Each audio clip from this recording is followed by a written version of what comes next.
Goal setting is a big part of my life, and I'm the same. I have this rule. I got it from Arnold Schwarzenegger. You probably know about it, but it's the 80% rule, where if I set a goal and I reach 80% of that goal, I always then have to readjust the goal to something bigger, right? So for you, Octagon's going to do 10 tournaments. Once you've done 8 tournaments, you're like, okay, now we need to do 14 tournaments. And the thing that I have done, which has helped me feel better, if you want to call it that, is when I then hit the goal that I set originally, that I have changed, the goal's supposed to have changed, I always make sure I reward myself for like, you did it. Woohoo! You did it. Okay. But I'm never satisfied. You know what I mean? It's like so how do you probably have the same problem by the sounds of it, but I'm trying to work out how to feel something. I don't know how to feel good. I don't know. It's a stupid thing to say. And how you know you achieve that goal or this 80%? It's a mentally, or you make it on purpose? Okay, now I feel, you re-evaluate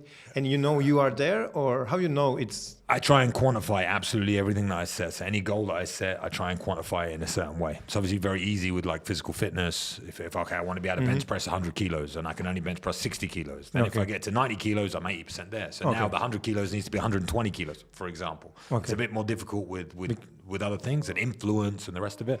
Again, for podcasts, at the moment, episode 20, my goal is to do 52 podcasts in 52 weeks and never miss a week. So that means when I get to episode 40 or whatever it'll be, I have to do 100 or whatever the thing I'll change. Okay, so like that. So you can measure it, I would say, because I have it like different way.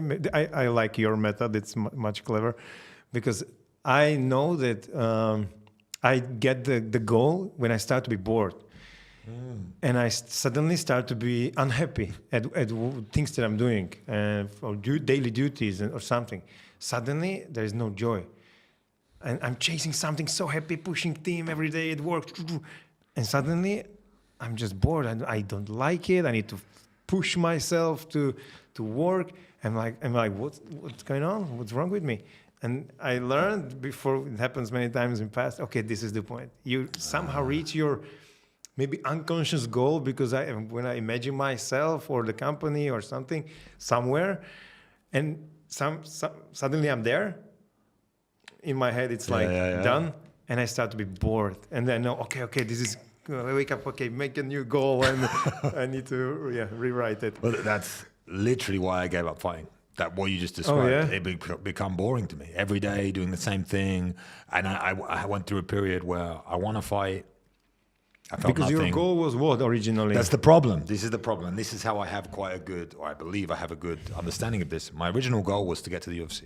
And I never reevaluated. You know, I'm talking about the goal here. I never reevaluated it. I never wanted to become UFC champion. I never wanted to be top 10. Right. I never did any of that. I wanted to fight in the UFC. I got to the UFC. I went 3-0 in the UFC. And then I moved to America. I stopped setting goals. I stopped focusing. I made it. You know, the classic mistake, right? The classic.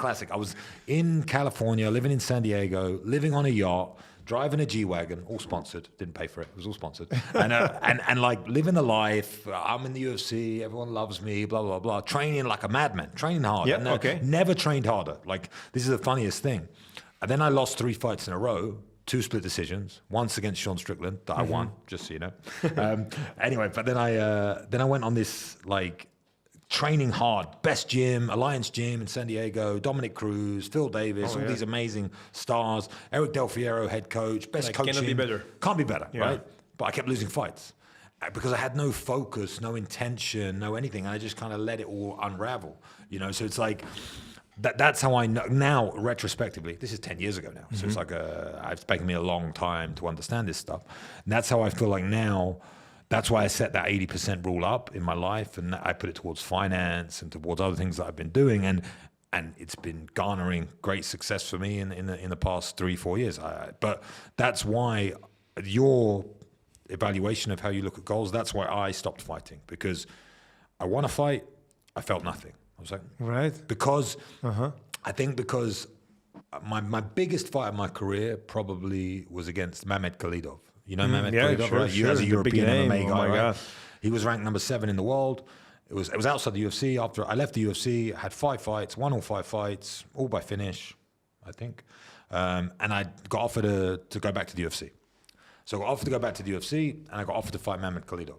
And me being me was like, okay, if I go to the UFC, I have to beat 3, 4 people, 5 people maybe, to even get an opportunity to fight someone in the top 10. And they're all going to be tough. All those 5 people, I know what it's like, the elite, best of the best.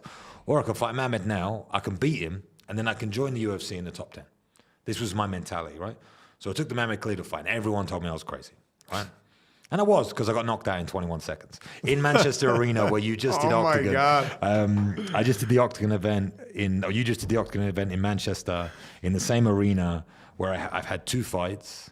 One was fight of the night or submission of the night for the UFC against Andrew Craig, which was probably one of my best victories. And one was when I got knocked out in 21 seconds against Mehmet Khalidov. And the third time I went there and was in the cage, well, technically by the cage, was with you for Manchester. Oh my God. Anyway, the podcast is about you, so not... Yeah, I mean, this is I just want to say one thing, that how it still amazes me about the MMA, many things, but this is one of them, that how cruel this sport is. The competition is so high, and if you want to really succeed and be top 10, you just need to, let's say, only winning. Okay, you can afford to lose 1 or 2 times. If you lose 3rd time, you're just done. There is hundreds, another hungry, younger fighters that took your place, and your train just go away.